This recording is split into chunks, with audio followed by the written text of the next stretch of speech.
Assalamualaikum warahmatullahi wabarakatuh.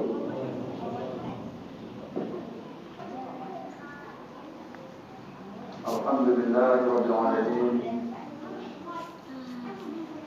Alladzi khalaqal insana fi ahsani taqwim. Tsumma radadnahu asfala safilin. Illa alladziina aamanu wa 'amilus shalihaati falahum ajrun ghairu mamnun. Ala la ilaha illallah syahadatan tahmiluna ila syahadatul qudwa. Wa asyhadu anna Muhammadan 'abduhu wa rasuluhu sallallahu alaihi wa sallam. Allahumma salli wa sallim ala alihi wa sahbihi wa man tabi'ahum bi ihsan ila yaumil din. Amma ba'd. Wa ya ayyuhal hadirun, inni usikum bi nafsi bittaqwallahi wa la muttaqun bittaqwallahi as-sadiqin wa la tamutunna illa wa antum muslimun. Asma'u qala Allah ta'ala fil Qur'anil Karim. A'udzu billahi minasy syaithanir rajim. Bismillahirrahmanirrahim. Innal ladzina amanu wal ladzina hajaru wa jahadu fi sabilillah ulaika yarjuna rahmatallah wallahu ghafurur rahim. Sadaqallahul azim. Wa saudara-saudara yang dirahmatullah, di atas izin dan rahmat Allah kita jalani kehidupan ini. Alhamdulillah, di hari yang ke-9 di tahun baru Islam, di bulan Muharram, kita masih diberikan oleh Allah kesempatan untuk bersenang-senang sholat Jumat di Masjid Allah ini. Mudah-mudahan Bapak saudara-saudara dan warahmatullah, kita senantiasa menjadi hamba-hamba yang bersyukur. Alhamdulillahirabbil alamin ala kulli halin fi kulli hal. Rasul kita Nabi Muhammad sallallahu alaihi wasallam adalah kita kirimkan salawat dan salam kita. Allahumma shalli ala Muhammad wa ala ali Muhammad wa sallim alaihi. Lalu kembali waktu berwasiat untuk diri waktu kita bersama. Marilah kita senantiasa menambah ilmu, karena dengan ilmu itulah membuat kita selamat dunia dan akhirat. Dengan ilmu itulah membuat kita bahagia dunia dan akhirat. Zina manusia ini dihiasi dengan apa penghiasan yang lebih indah air. Oleh sebab itu, zina air, indahnya dunia ini karena ilmu. Orang tak berilmu, maka ia akan merasakan hidup ini sulit, hidup ini tidak indah, hidup ini membawa sengsara. Bapak saudara-saudara yang dirahmati, inilah nasihat takwa pasti kepada kita bersama dalam rangka mendekatkan diri dan menjaga diri dari hal-hal yang membinasakan kita. Mesti kita menambah ilmu, dan sumber ilmu kita itu yang paling utama adalah Al-Quran dan hadis Rasulullah sallallahu alaihi wasallam. Bapak-bapak, saudara-saudara yang dirahmati, melalui ayat yang kita baca pada surah Al-Baqarah ayat 218, maka itu pun kita pada kesempatan ini memaknai hijrah Muhammad sallallahu alaihi wasallam. Hari ini hari yang ke-9 di bulan Muharram 1442 Hijriah. Ada beberapa hal pembelajaran yang luar biasa yang diberikan oleh Rasulullah SAW bersama para sahabat ketika mereka sudah hidup di Madinah. Ada banyak hal yang bisa kita gali dari peristiwa hijrah ini. Namun pada kesempatan yang kali ini kita hanya melihat beberapa poin saja. Yang pertama, di Madinah Rasulullah SAW mendapatkan kesempatan yang sangat luas, mendapatkan kesempatan yang sangat indah sekali untuk pengembangan agama. Karena di Makkah adalah sesuatu yang sangat tertekan, sulit untuk mengembangkan agama di Makkah. Tapi ketika Rasulullah sudah pindah ke Madinah, maka perspektif atau masa depan agama Islam itu sangat kelihatan sekali. Maka yang pertama dilakukan oleh Rasulullah SAW adalah membangun masjid. Membangun masjid bukan bermakna menegakkan masjid membuat fondasi masjid tidak, atau membangun masjid yang dimana di sini adalah Rasulullah SAW mengajak para sahabat-sahabat semuanya agar senantiasa bersatu mendirikan sholat. Ini yang dikatakan jamaah. Jamaah rahmah wal firqah berjamaah. Sehingga Rasulullah SAW menancapkan tongkat dan ditambah dengan pelepah kurma di atas pasir itu yang tidak ada ketika itu bangunan seindah bangunan hari ini. Begitu ditancapkan kotak kurma itu, maka Rasulullah menggarisnya semua masuk ke dalam lingkaran. Bila berbapak memandangkan saudara-saudara orang muslim semuanya bangkit, malah orang yang buta pun harus ikut. Siapakah itu? Abdullah bin Umi Maktum. Beliau seorang buta, tapi butanya tidak buta menyerah. Hari ini beliau adalah menjadi sosok, menjadi contoh teladan bagi tunanetra. Saudara-saudara kita yang tunanetra hendaknya belajar kepada Abdullah bin Umi Maktum.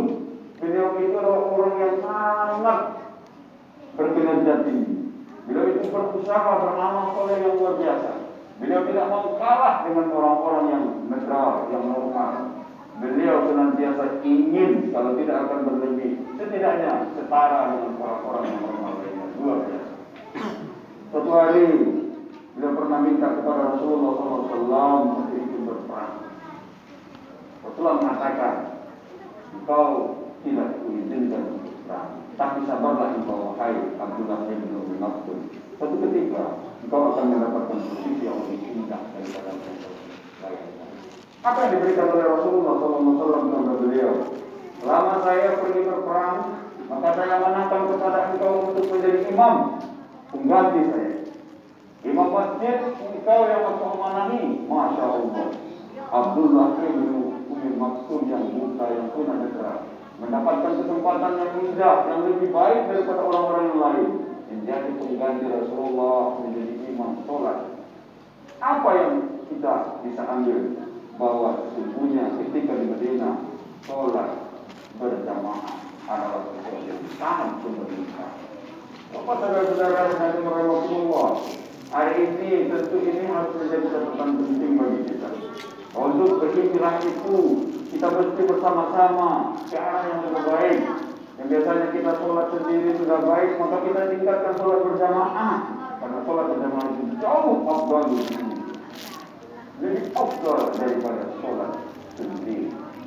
Yang kedua, ketika Rasulullah SAW di Madinah, maka ketika itu pembangunan ekonomi dimulai. Kenapa? Karena saudara-saudara para sahabat yang dari Makkah tidak ada membawa harta benda sedikit pun ke Madinah. Begitu mereka sampai di Madinah, mereka bertemu dengan orang-orang Ansar. Maka orang-orang Ansar disatukan oleh Rasulullah dengan orang-orang Muhajirin. Siapa yang membangun perekonomian ketika itu? Rasulullah bersama para sahabat. Saat itu perekonomian dikuasai oleh orang-orang Yahudi dan Nasrani. Tapi ketika Rasulullah datang ke Madinah, perekonomian mulai dibangkitkan. Lalu orang-orang Islam muncul. Abdurrahman bin Auf misalnya, salah seorang pedagang yang hebat. Di Makkah dia menjadi konglomerat, di Madinah dia tidak membawa apa-apa. Sampai di Madinah, ketika para sahabat di Ansar itu menawarkan kepada beliau harta benda, beliau tidak minta harta benda, tapi beliau minta, tunjukkan kepada saya di mana letak pasar. Maknanya apa? Abdurrahman bin Auf meminta agar beliau diberi fasilitasi untuk berdagang. Abdurrahman bin Auf bersama sahabat membangun perekonomian yang luar biasa. Maka ketika itu orang-orang Muslim mulai mengenal perekonomian yang lebih modern yang diajarkan oleh Abdurrahman bin Auf yang dibawa daripada Makkah. Saudara-saudara yang rahmatullah, ada beberapa hal yang bisa kita kutip dari perekonomian itu, yang hari ini dikenal dengan ekonomi syariah. Sungguh berat memahami ekonomi syariah itu bagi kita yang tidak mempelajari secara maknawi. Tapi implementatifnya adalah, pertama, berbelanjalah di warung Muslim. Selagi ada warung Muslim, jangan berbelanja di warung yang lain. Yang kedua, berbelanjalah di warung Muslim yang di dekat rumah. Selagi masih ada warung di dekat rumah kita, jangan belanja ke warung yang jauh.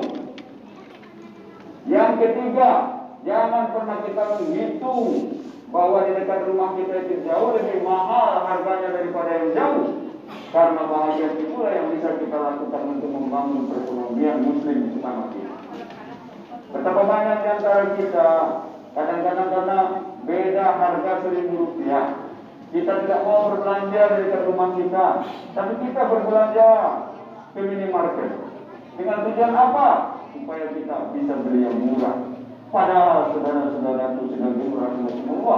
40 keluarga dari rumah kita adalah tetangga kita. Maka salah satu hak tetangga itu adalah mendapatkan bagian daripada rezeki yang kita miliki, dan salah satu kewajiban kita adalah berbagi rezeki untuk mereka.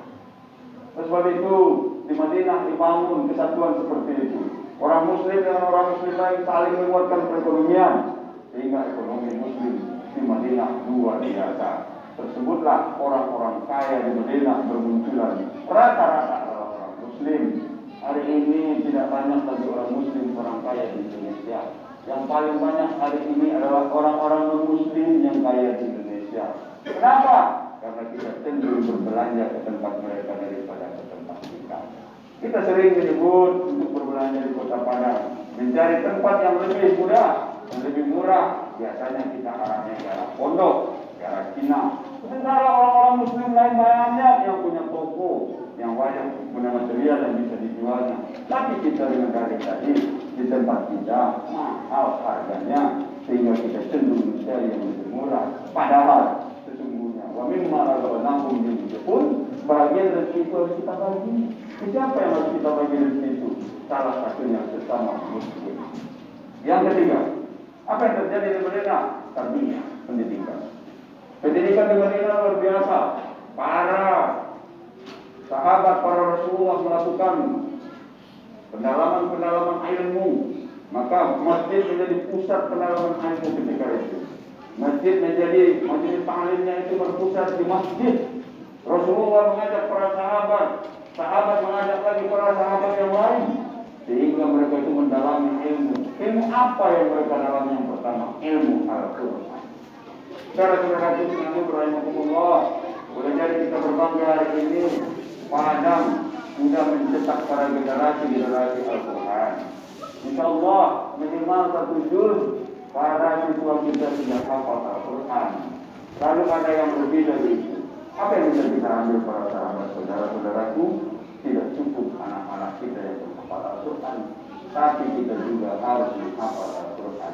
Di sebuah kampung di Padang ini, di daerah Kumus, ada namanya kampung Al-Quran. Khatib pernah menilai ke kampung itu, satu rumah mesti satu penghafal Al-Quran minimal. Hebatnya mereka satu rumah itu tidak anak-anak yang penghafal Al-Quran, tapi juga bapak dan ibunya penghafal Al-Quran. Ketika kami menilai kampung itu, wajar mereka mendapat kampung nomor 1 penghafal Al-Quran. Karena setiap rumah yang ada di kelompok itu pasti penghafal Al-Quran. Andaikan kita mau pula melakukan satu RT Al-Quran, luar biasa.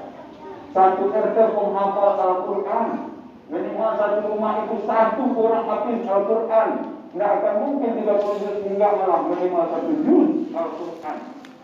Al-Quran itu bisa dibumikan ketika kita mau menghafalnya. Betapa mirisnya kalau pemerintah mengatakan satu rumah satu saudara, lalu tidak pernah kita mengatakan satu rumah satu hafiz. Andai kata bapak saudara mau kita belajar dari apa yang dilakukan oleh Rasulullah di Madinah, maka para hafiz di Madinah itu luar biasa. Karena apa? Karena mereka memelihara Al-Quran. Mudah-mudahan ada manfaat untuk kita bersama melalui khutbah yang ringkas ini. Khatib juga mengingatkan kepada kita, tetaplah memakai masker, karena ini satu-satunya jalan untuk menghalangi kita untuk dapat menularkan dan ditularkan virus. Hari ini Padang sudah cukup mengkhawatirkan. Begitu dilepaskan aturan, Padang hari ini jadi pemuncak. Sudah 79 orang hari ini terkapar di Sumatera Barat, dan di Padang yang paling banyak. Mudah-mudahan kita lebih hati-hati Yakin dan percaya sebelum kena. Kalau sudah kena, luar biasa. Orang yang belum kena mungkin tak pernah merasakan. Tapi orang yang sudah kena merasakan, uangnya juga habis, waktunya habis. Ada teman Fatih 28 hari dirawat di rumah sakit Sunan Padang. Dia tidak sakit, kelihatannya tidak apa-apa. Tapi virus itu sudah ada di tubuh. 28 hari dirawat, 28 hari tidak beraktivitas. Anaknya juga kena, istrinya juga kena. Pasti di tengah-tengah masyarakat juga dia akan terasing secara sosial, di lingkungan kerja pun dia akan jauh berperan. Sesuai itu katanya, salah satu kuncinya adalah menjaga dengan memakai masker. Masker inilah yang bisa mungkin kita lakukan, yang lainnya insya Allah kita tetap berusaha sesuai dengan protokol. Hari ini padahal belum lepas daripada persoalan COVID. Jangan kita menganggap enteng karena yang persoalan besar kalau kita sudah kena. Mudah-mudahan kita senantiasa menjadi orang yang berhati-hati. Pangkat beliau adalah besar dalam menentu hidup kamu.